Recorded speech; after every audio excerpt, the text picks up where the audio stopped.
Well, spring has officially sprung this morning.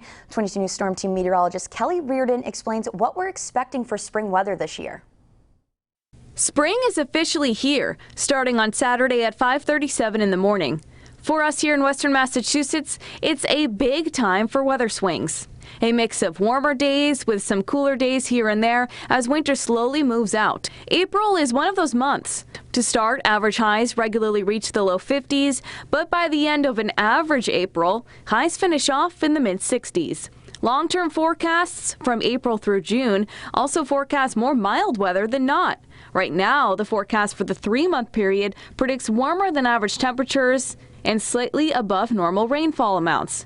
We average about 3.7 inches of rain in April, 3.8 inches of rain in May, and almost 4 inches of rain in June.